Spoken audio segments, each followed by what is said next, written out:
Amada Iglesia, bienvenidos a esta sesión número 56 del comentario bíblico de Apocalipsis. El Señor le vamos a pedir que nos guíe para realmente poder deleitarnos en su palabra. Padre Santo, tu palabra es vida, es verdadera, gracias a la obra del Espíritu Santo en nosotros.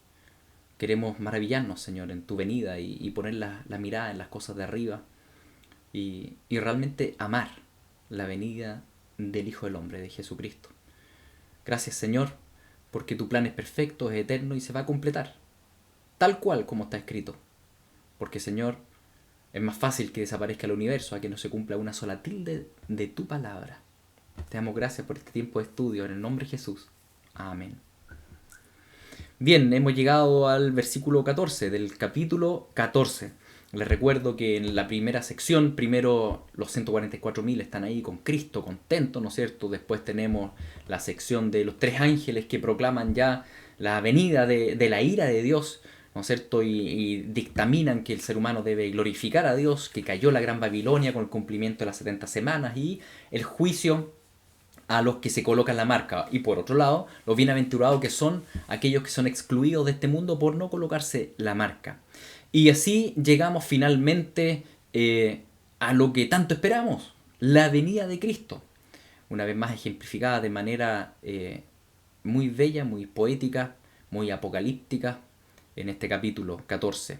Esta figura obviamente con harto simbolismo, ¿no es cierto? Y muy relacionada a lo que también Cristo enseñó. Dice así: Miré, y aquí una nube blanca, y sobre la nube uno sentado semejante al Hijo del Hombre, que tenía en la cabeza una corona de oro, y en la mano una hoz aguda. Este texto no dice, ¿no es cierto?, explícitamente que es Cristo, pero sabemos que es Cristo por la cantidad de figuras cristológicas que están presentes. En primer lugar, una nube blanca, y sobre la nube uno sentado semejante al Hijo del Hombre. Esto hay varios textos bíblicos que hablan de esto partiendo del Antiguo Testamento, ¿no es cierto? En Daniel 7:13, vamos Daniel. Daniel, en esta visión que tiene sobre los tiempos finales y las cuatro bestias, el entremedio en Daniel 7 ve lo siguiente. Dice: Y miraba yo en la visión de la noche, y aquí con las nubes del cielo venía uno como un hijo de hombre, que vino hasta el anciano de días, y le hicieron acercarse delante de él.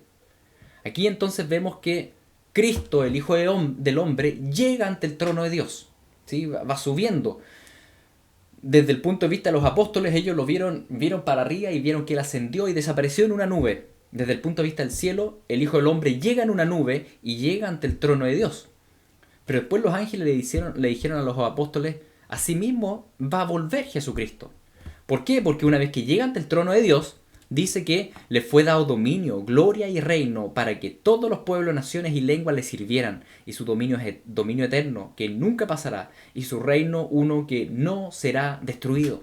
Entonces el Hijo del Hombre, el único ser humano digno, llega ante el trono de Dios por méritos propios, por méritos de su propia dignidad y santidad. Y Dios le asigna el reinado y el trono eterno. Por tanto, una vez que él asume esto, él vuelve a descender. Como lo hemos hablado durante tantas sesiones, ¿no es cierto?, donde las trompetas son el anuncio de la venida del rey. Y una vez que se cumplen las 7 trompetas, ¿no es cierto?, y que hemos visto todas las fechorías que ha hecho el diablo y el anticristo, ahora llegamos al capítulo 14. Llegó el tiempo de la venida de Cristo. Llegó el tiempo de la cosecha. Entonces el Hijo del Hombre desciende en la nube así como ascendió. Y bueno, tal cual lo explica Jesús en Lucas 21, en el famoso discurso del Monte de los Olivos, ¿no es cierto? Lucas 21 dice así, versículo 25. Lucas 21. Entonces habrá señales en el sol, en la luna, en las estrellas, y en la tierra angustia de las gentes, confundidas a causa del bramido del mar y de las olas, desfalleciendo los hombres por el temor y la expectación de las cosas que sobrevendrán en la tierra, porque las potencias de los cielos serán conmovidas. Entonces verán al Hijo del Hombre, que vendrá en una nube con poder y gran gloria. Cuando estas cosas comiencen a suceder, erguíos y levantad vuestra cabeza, porque vuestra redención está cerca. Cuando se conmuevan los cielos y la tierra, cuando aparezcan, qué sé yo, planetas, meteoritos, ¿no es cierto? Y cuando se enrolle el universo entero, como explica el sexto sello, cuando pase todo eso, dice, viene el Hijo del Hombre. Y el Hijo del Hombre viene con una nube, en una nube con poder y gran gloria. Esta misma figura, entonces, la vemos presente ahí en Apocalipsis 14. Y que nos habla claramente entonces de Jesucristo. Jesucristo que en este momento ya se proclamó, viene la ira de Dios. Y por tanto dice, he aquí en una nube y sobre la nube uno sentado semejante al Hijo del Hombre, que tenía en la cabeza una corona de oro. Y es potente la figura que se presenta aquí, porque ya no tenemos simplemente un carpintero caminando en el Medio Oriente, sino que tenemos un rey, el Rey de Reyes, con corona de oro, y que está sentado como si estuviese entronizado sobre esta nube, descendiendo sobre el mundo. Es una figura ahora de poder, de majestad, como Cristo lo explica ahí en Lucas 21. Es una figura donde ya no viene como humilde carpintero a caminar simplemente por el mundo. Él viene volando entronizado sobre una nube con una corona de oro. Y ojo, ¿qué trae en la mano? Una hoz aguda. Una hoz. ¿Qué es la hoz? Les voy a mostrar una imagen que es más fácil de entender, ¿no es cierto? Esto es una hoz.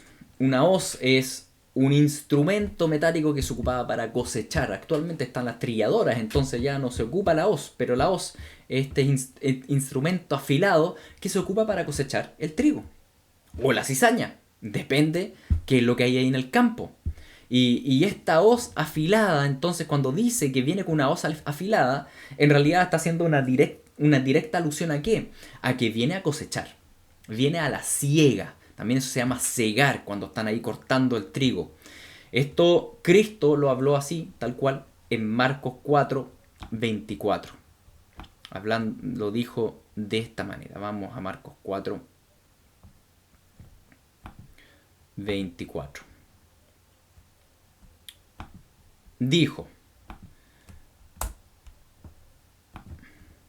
Les dijo, mirad lo que oís, porque con la medida con que miden os será medido, y aún se os añadirá a vosotros lo que oyen, porque al que tiene se le dará, al que no tiene, aún lo que tiene se le quitará.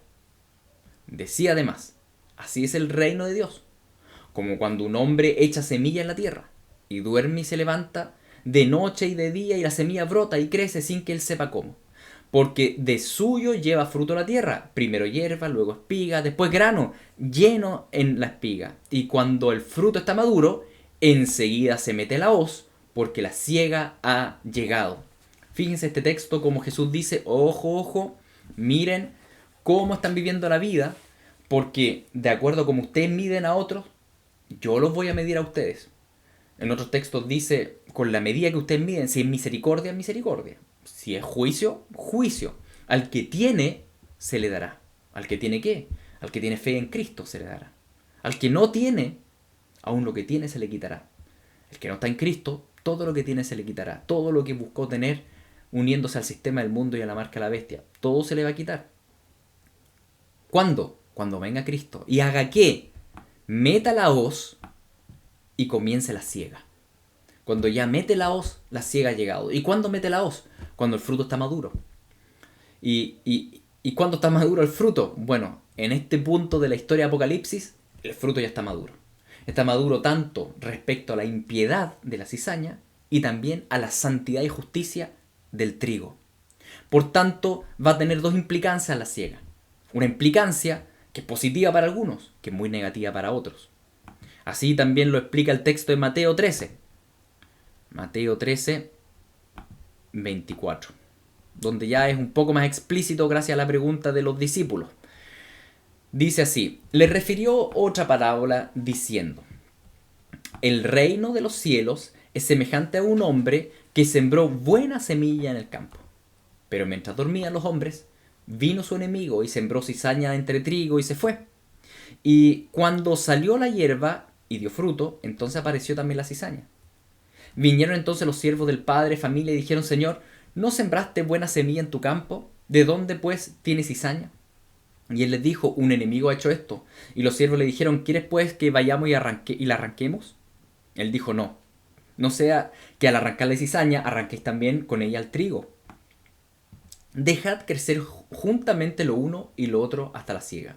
Y al tiempo de la siega, yo diré a los segadores: recoged primero la cizaña y atadla en manojos para quemarla, pero recoged el trigo en mi granero. Esa es la parábola que les contó. Esta parábola tiene directa relación con el tiempo del fin. Ustedes me dirán: ¿cómo estoy tan seguro de eso? Bueno, porque los discípulos le preguntaron a Jesús y él la autointerpretó. Y como la palabra se autointerpreta, vamos al tiro a la interpretación. Versículo 34. 36. Entonces despedía a la gente, entró Jesús en casa y acercándose él a sus discípulos le dijeron: explícanos la parábola de la cizaña del campo. Respondiendo él dijo: el que siembra la buena semilla es el Hijo del Hombre, es decir, Cristo. Cristo sembró muy bien, de manera perfecta, hace 2000 años atrás. El campo es el mundo. Muy bien, él vino al mundo y sembró la verdad y el evangelio. La buena semilla son los hijos del reino y la cizaña los hijos del malo. Entonces Cristo sembró y los hijos del reino empezaron a dar fruto, porque el verdadero creyente da fruto y es trigo. Pero a su vez crecieron los falsos creyentes y la falsa religión cristiana, con hijos que en realidad son del maligno, ya sea que predicando legalismo o libertinaje, pero que están alejados del evangelio. Entonces el enemigo que los sembró es el diablo. La siega, ¿cuál es la siega? Es el fin del siglo. Y esta es la imagen que se recoge en Apocalipsis 14. El fin del siglo ya terminó. Durante todos los capítulos anteriores en Apocalipsis se anuncia el fin. Desde el capítulo 14 al 19 ya llegó el fin. Entonces, en la siega es el fin. Y los segadores, ¿quiénes son los segadores? Los que están ahí trabajando con el principal, son los ángeles. Los ángeles van y cortan. De manera que, como se arranca la cizaña y se quema en el fuego, así será en el fin de este siglo. Enviará el Hijo del Hombre a sus ángeles y recogerán de su reino a todos los que sirven de tropiezo y a los que hacen iniquidad, y los echarán en el horno de fuego, y ahí será el llorar y crujir de dientes. Y fíjese qué potente esta frase. ¿Por qué? Porque dice que Cristo enviará a los ángeles y ellos van a recoger, fíjense, de su reino. ¿De quién es este reino? ¿De quién es este mundo? Es de Cristo. Sin embargo, está lleno de impíos, de cizaña. Y Él va a enviar a los ángeles, dice, ¿para qué? Para llevar al infierno a los impíos, donde será el lloro y crujir de dientes, lo que nuevamente nos habla de un castigo consciente y eterno, ¿no es cierto? Entonces, es interesante esta figura de entender de que este mundo es efectivamente de Cristo. Ya hoy día es de Cristo. Aunque el anticristo, el falso profeta y el diablo ejerzan dominio sobre, ojo, los hijos de perdición. No sobre toda la creación, porque la creación es de Cristo, efectivamente. Entonces llegará el día donde el Rey de Reyes, el legítimo rey de este planeta, va a descender en una nube con una hoz y va a enviar a los ángeles, y llega el tiempo de la siega. Llega el tiempo de sacar a los impíos de su reino, porque ya llegó al colmo la maldad. Entonces, dice, los justos resplandecerán como el sol en el reino de su Padre. El que tenga oídos para oír, que oiga. Entonces, toda esta figura de la siega es claramente una figura del fin del siglo, de la venida de Cristo, de la eliminación de los impíos y de la preservancia o la preservación de la iglesia de Dios, ya sea o lo que nosotros también entendemos como arrebatamiento, ¿no es cierto? Y la resurrección de los santos, probablemente todo ahí mezclado. Entonces, entendiendo esa perspectiva de lo que Cristo dijo y lo que ahora vemos en Apocalipsis, dice así: miré y aquí una nube blanca, sobre la nube uno sentado semejante al Hijo del Hombre, Cristo, que tenía en la cabeza una corona de oro, el Rey de Reyes, y en la mano una hoz aguda. Él viene a la siega, a la finalización del siglo. Pero no viene solo, viene con sus ángeles. Por tanto, del templo salió otro ángel, clamando a gran voz al que estaba sentado sobre la nube: mete tu hoz y siega, porque la hora de segar ha llegado, pues la mies de la tierra está madura, tal como lo dijo Cristo. ¿Quién le da la orden al Hijo? El Padre. Este ángel ha salido del templo para decirle al que está sentado en la nube: llegó el tiempo. Jesús mismo dijo: yo no soy el que decide el día de mi venida, es el Padre. El Padre el que ve cuando está colmada ya la paciencia y la maldad y cuando esto se lleva a cabo. Por tanto, la orden no la da el que está sentado en la nube, la orden la da el que está sentado en el templo. Es Dios mismo, el Padre, que le da la orden por medio de un ángel. ¿Por qué dice acá otro ángel? Porque recuerden que todo el capítulo 14 han salido ángeles, ¿sí? Que han venido y han volado por la tierra. Entonces otro ángel más. Y el que estaba sentado sobre la nube metió su hoz en la tierra, y la tierra fue segada. ¿Quién es el principal responsable de la cosecha y de la siega? Cristo. Jesucristo es el hombre que Dios determinó que juzgara a las naciones. Él es el hombre por medio del cual el Padre va a llevar a cabo el juicio sobre este mundo y va a dictaminar la justicia en esta tierra. Ahora, eso no significa que lo haga solo. Es el principal responsable, lo va a hacer. Pero dice también que salió otro ángel del templo que está en el cielo, teniendo también una hoz aguda. Y salió del altar otro ángel que tenía poder sobre el fuego, y llamó a gran voz al que tenía la hoz aguda, diciendo: mete tu hoz aguda y vendimia los racimos de la tierra, porque sus uvas están maduras. Entonces Cristo, como también él lo dijo en su parábola, él va a enviar a sus ángeles. ¿Para qué? Para que eliminen a los impíos. Por tanto, en la figura del retorno de Cristo, como la vemos en la Escritura, siempre vemos a Cristo retornando en gloria y majestad, pero junto a sus santos ángeles, que también van a venir, también con una hoz, también para cosechar, como dice al final de Judas, ¿no es cierto? No al final, por ahí en medio, en el 12, en el 14, esto profetizó Enoc, séptimo de Adán, diciendo: aquí viene el Señor con santas decenas de millares para hacer juicio contra todos y dejar convictos a todos los impíos de todas sus obras impías que han hecho impíamente y de todas las cosas duras que los pecadores impíos han hablado contra él. Por tanto, Cristo, siempre cuando viene a la cosecha, viene con santas decenas de millares. No viene solo. Y esa misma figura la tenemos en esta figura del retorno de Cristo de Apocalipsis 14. Una figura que obviamente no es exclusiva al capítulo 14 de Apocalipsis. De hecho, el capítulo 19 también toca el retorno de Cristo. Pero aquí tenemos una figura potente, ¿no es cierto?, de cómo se describe el retorno de Cristo. Y dice entonces que sale otro ángel que mete la hoz y vendimia los racimos de la tierra, porque las uvas están maduras. Y llegamos así a una segunda sección o una segunda figura que es muy importante en todo lo que es el retorno de Cristo y el fin del siglo. La primera figura importante que menciona la Biblia es la figura de la siega y la cosecha, cizaña y de trigo. Pero la otra figura que se ocupa mucho es la figura de la uva, de la vendimia, del lagar que es pisoteado.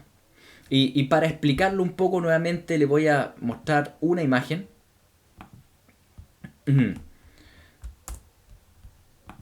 Que es esta. Cuando las uvas se juntan, antiguamente se juntaban en un tonel grande, ¿no es cierto? Se colocaban las uvas y se pisoteaban. Y ese receptáculo grandote se llama lagar. ¿Ok? Y cuando se habla de pisar el lagar, está hablando que está pisoteando las uvas, las está aplastando y está saliendo este jugo de uva, ¿no es cierto? Y los pies, la figura es bien cruenta por un lado, porque los pies, como ustedes ven, parecen ensangrentados. Es una figura que la Biblia también va a repetir mucho cuando habla de este juicio. Y cuando se habla de esta destrucción, Jesús comanda la siega, ¿no es cierto?, la cosecha, que es salvación para uno, destrucción para otros. Al mismo tiempo también es la figura que se ocupa en la vendimia y estas uvas que son aplastadas en el lagar, y que Jesucristo, como comandante general del ejército, ¿no es cierto?, él lleva a cabo esta destrucción. Entonces, en Apocalipsis 19, vamos a leer lo siguiente en el texto. Cuando Jesús ya está también retornando, ¿no es cierto? Dice así: y de su boca sale una espada aguda para herir con ellas a las naciones, y él las regirá con vara de hierro, y él pisa el lagar del vino del furor y de la ira de Dios. Es decir, en su retorno lo que él hace es pisar estas uvas. Y esa es la imagen que está presente, que está pisoteando las uvas en el lagar de la ira de Dios. Y ¿se acuerdan de la figura que yo les decía que se va a repetir cuando hablamos de la ira? El vino, la copa de ira, el lagar, la uva pisoteada. Es una figura que está muy presente cuando se habla del juicio y del castigo que Dios lleva a cabo, el lagar. Y terminemos de leer el 14 para después entrar a mayores explicaciones con textos paralelos. Dice: entonces salió del altar otro ángel que tenía poder sobre el fuego y llamó a gran voz al que tenía la hoz aguda diciendo: mete tu hoz aguda y vendime los racimos de la tierra, porque sus uvas están maduras. Y el ángel arrojó su hoz en la tierra y vendimió la viña de la tierra y echó las uvas en el gran lagar de la ira de Dios. Esa fue su pega, echar las uvas en el gran lagar de la ira de Dios.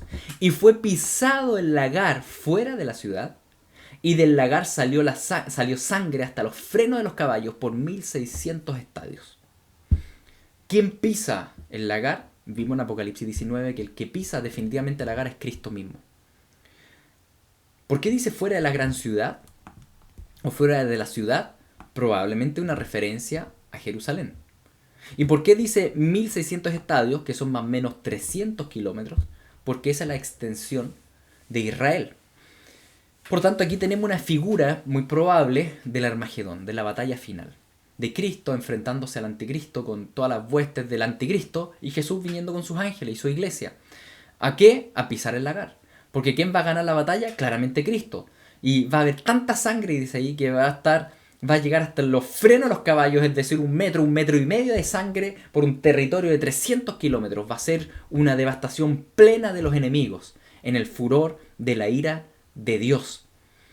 Todas estas figuras, mis queridos, que están aquí en Apocalipsis 14, están enraizadas, obviamente, en el Antiguo Testamento. Por ejemplo, en Joel 3.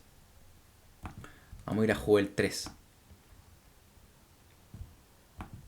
Versículo 6. Que dice así: vendiste a los hijos de Judá, a los hijos de Jerusalén, a los hijos de los griegos para alejarlos de su tierra. He aquí yo los levantaré del lugar donde los vendiste y los volveré vuestra paga sobre vuestra cabeza. Y venderé vuestros hijos y vuestras hijas a los hijos de Judá, y ellos los venderán a los sabeos, nación lejana, porque Jehová ha hablado. ¿De qué está hablando Joel? De los enemigos de su pueblo, los enemigos de Judá. Y él dice: yo me voy a vengar por todo el mal que le han hecho a los hijos de Dios. En el caso futuro, por todo el asesinato del pueblo de Dios por parte del anticristo y los suyos. Por tanto dice: proclamad esto entre las naciones, proclamad guerra, despertad a los valientes, acérquense, vengan todos los hombres de guerra, forjad espada de vuestros asadones, lanzas de vuestras hoces, diga al débil: fuerte soy. ¿Qué está haciendo acá el Señor? Está animando a todas las naciones a que se junten a pelear contra Él. Tal como después lo vemos en Apocalipsis 16, para juntar los ejércitos para el Armagedón, la batalla final. Dice: juntaos y venid, naciones todas de alrededor, y congregaos, haz venir ahí, oh Jehová, a tu fuerte, despiértense las naciones, suban al valle de Josafat, ahí en el Medio Oriente, en Israel, porque ahí me sentaré para juzgar a todas las naciones alrededor. Y fíjense la misma figura: echad la hoz, porque la mies está ya madura. Venid, descended, porque el lagar está lleno. Rebosan las cubas, porque mucha la maldad de ellos. Y fíjese cómo Joel, cuando habla de esta destrucción de las naciones, ocupa las mismas dos figuras.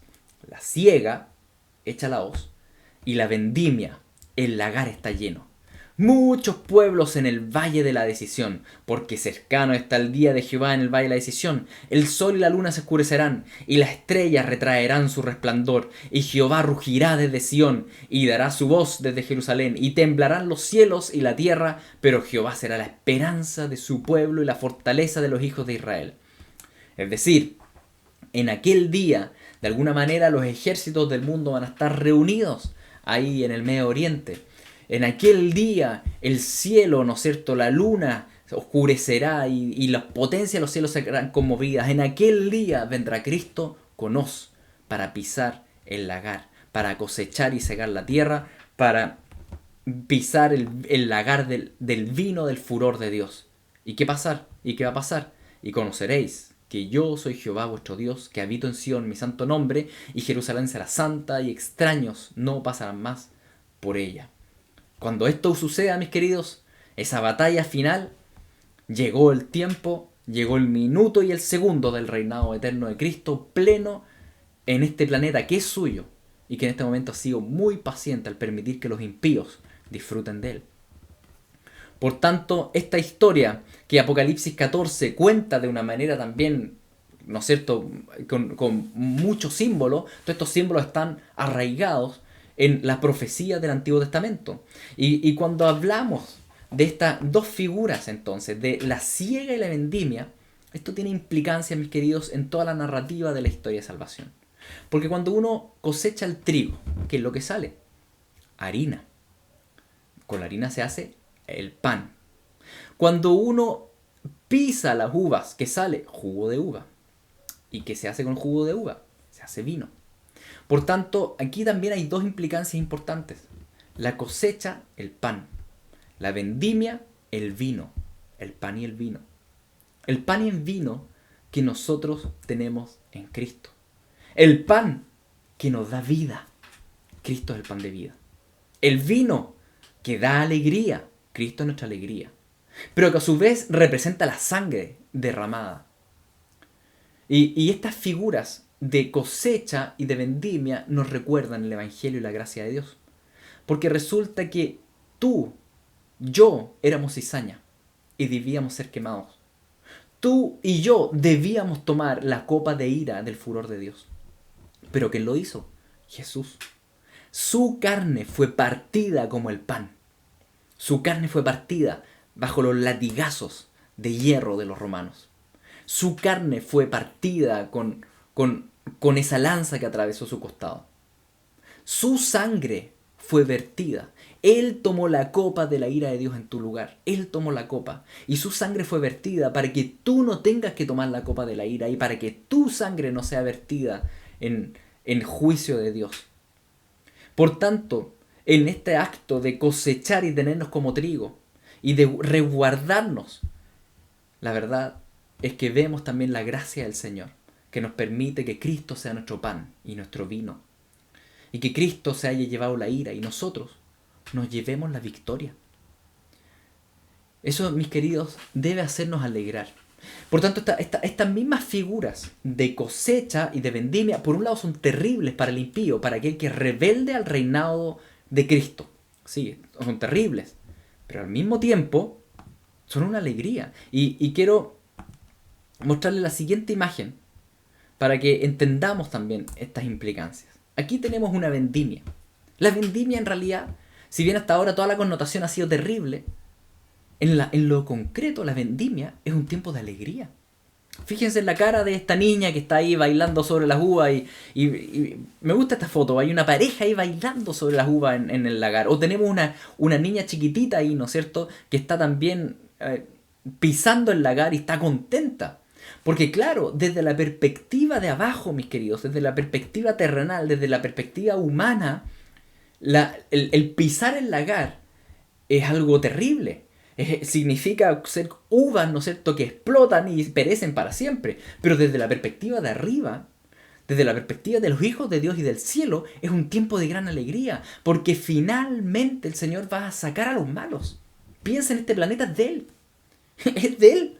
Y los malos están haciendo y deshaciendo acá como quieren. Están asesinando a los cristianos, poniendo la marca a la bestia, dejando la pura escoba. Y uno dice, Señor, ¿hasta cuánto te voy a permitir que en tu casa hagan esto? Bueno, va a llegar el día donde Él va a pisar el lagar. Y claro, para los impíos, para el anticristo, para los que tengan la marca, es terrible, es juicio. Pero desde la perspectiva del cielo, es alegría. El grito es júbilo. Y por eso incluso el capítulo 14 parte en grito de júbilo y el capítulo 15 parte también en júbilo. El cielo cantando y estallando en alegría porque finalmente llegó la cosecha. Y piensen en esto. La cosecha, cuando uno piensa en cosecha, Uno piensa en algo malo, no, uno piensa en algo súper bueno. Llegó el tiempo del fruto. El tiempo que el trigo reciba su recompensa. El tiempo también que la cizaña sea quemada. Pero nosotros tenemos la perspectiva del trigo y la perspectiva de arriba. Entonces para nosotros, estos textos, cuando uno ve la ira de Dios derramada, para muchos, ¿no es cierto?, es muy terrible. Pero para nosotros el pueblo de Dios es nuestra esperanza. Es decir, Señor, qué bueno que tú vas a sacar a los malos y vas a poner a Cristo a gobernar y con él a su iglesia. Entonces es un tiempo que, si bien es sangriento, es un tiempo de justicia.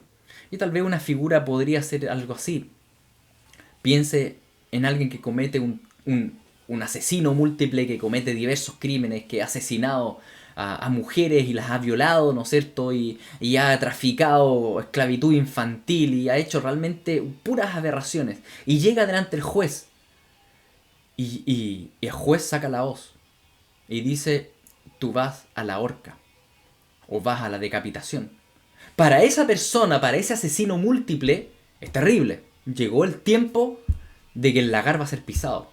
Pero para todos los demás que están alrededor, para todos los que han sufrido bajo ese asesino múltiple, es un tiempo de gran gozo. Finalmente se hace justicia y finalmente el Señor saca al malvado. Esa es la figura entonces que tenemos en la cosecha y en la vendimia. Son figuras de alegría para el pueblo de Dios. Figuras terribles para el impío, figuras de gran gozo para el reino de los cielos. Así que cuando hablamos de estos capítulos que, claro, desde la perspectiva humana son fuertes, desde la perspectiva celestial son: qué bueno, Señor, finalmente hiciste justicia. Finalmente ya pisaste el lagar. Y por tanto juicio para unos, misericordia, gran misericordia para otros. Quiero terminar leyéndoles Isaías 63, que está muy relacionado, como ustedes van a ver, a toda esta temática. Isaías 63 dice así: ¿quién es este que viene de Edom? Les voy a poner el texto bíblico. ¿Quién es este que viene de Edom? De Bosra, con vestidos rojos. Recuerden que Edom, al sur de Israel, descendiente de Esaú, siempre enemigos de Jacob. ¿Sí? Esa es la perspectiva acá. Enemigos del pueblo de Dios. Edom, los edomitas. Esaú, anti-Jacob. ¿Sí? Entonces, aquí está la figura. ¿Quién es este que viene de Edom? De Bosra, que era una ciudad, la capital, ¿no es cierto?, de los edomitas, enemigos del pueblo de Dios. ¿Quién viene con vestidos rojos? Este hermoso en su vestido, que marcha en la grandeza de su poder. Yo, el que hablo en justicia, grande para salvar. ¿Y por qué es rojo tu vestido y tus ropas como del que ha pisado el lagar? Y el Señor responde y dice: he pisado yo el lagar, y de los pueblos nadie había conmigo. Los pisé con mi ira, y los hollé con mi furor, y su sangre salpicó mis vestidos, y manché todas mis ropas, porque el día de la venganza está en mi corazón, y el año de mis redimidos ha llegado. Gloria al Señor. Él es nuestro Redentor vengador. Y miré, y no había quien ayudara, dice el Señor. Es verdad, Él es el único digno y el único que pudo. Y me maravillé que no hubiera quien sustentase, y me salvó mi brazo, Cristo, y me sostuvo mi ira. Y con mi ira hollé los pueblos, y los embriagué en mi furor, y derramé en tierra su sangre. Esa es la obra de Cristo, cuando Él retorne. Pero ojo, primero, Él derramó su propia sangre por nosotros. De la misericordia de Jehová haré memoria, de las alabanzas de Jehová conforme a todo lo que Jehová nos ha hecho, nos ha dado, y de la grandeza de sus beneficios hacia la casa de Israel, que les ha hecho según sus misericordias y según la multitud de sus piedades. Y fíjense cómo el texto cambia de tono. Por un lado, dice: viene uno salpicado en sangre porque ha pisoteado al pueblo enemigo de Dios. Sí, es Cristo, el Redentor vengador. Pero la respuesta del pueblo de Dios es esta: la misericordia de Jehová es gigante, y el pueblo estalla en alabanza, porque el impío ha sido eliminado y porque ahora ha llegado el reinado de los redimidos. Por tanto, gracia y misericordia. El tiempo de la cosecha llegó, y dice: ciertamente mi pueblo son hijos que no mienten, y fue su Salvador. Por tanto, las implicancias, mis queridos, de esta pisar el lagar son ira para unos, misericordia para otros. Cuando nosotros miramos el futuro y venimos y miramos la venida del Señor, debemos entender que la venida del Señor será muy sangrienta para unos, pero para los que están cubiertos por la sangre de Cristo será de gran júbilo, porque significa que partió el reinado del Señor. Y es injusto que el Señor pise el lagar y asesine a tantos, no es injusto. Primero, porque Él es el Rey de Reyes legítimo de este mundo. Segundo, porque Él derramó primero su sangre. Él la derramó por todos, por ti y por mí. Y el que no quiso ponerse bajo la sangre de Cristo tendrá que derramar su propia sangre. Tendrá que presentarse ante el Señor con sus propias obras indignas y ser hollado. ¿Quién es este que viene de Edom? Es mi Jesucristo, mi Señor. ¿Quién es este hermoso en vestido, el que marcha en la grandeza de su poder? El Rey de Reyes y Señor de señores. Jesucristo, te damos gracias. Tu retorno está cercano. Sabemos que para que ocurra ese retorno, primero, en tu misericordia tú vas a permitir que el mundo llegue al extremo de la maldad, que llegue al punto más álgido, al asesinato masivo de tus hijos, a la imposición de la marca a la bestia, al control de parte de la imagen del falso profeta y toda la oscuridad que sabemos que está por delante. Pero nosotros tenemos la mirada puesta en tu venida, en que tú vienes a cosechar, en que tú vienes a recoger a tu trigo, tú vienes a quemar la cizaña, tú vienes, Señor, a pisar el lagar de la ira de Dios. Te damos gracias, porque para nosotros ese pisar el lagar es día de fiesta. Significa que tú finalmente vas a permitir que los que gobiernen sobre el universo y sobre este planeta sean tus hijos y no el enemigo. Gracias, Señor, porque ya tenemos el gozo anticipado. También nos apena ver, Señor, a las multitudes perdiéndose. Pero al mismo tiempo también sabemos que tu misericordia es tan grande que tú vas a salvar, como dice el mismo texto de Apocalipsis, a millones de toda tribu, lengua, etnia y nación. Sabemos que tu misericordia es gigantesca, también tu juicio y tu justicia y tu santidad. Señor, te amamos, te tememos con temor reverente. Maranata, Señor, tú vienes pronto. Ven, Jesús. Amén.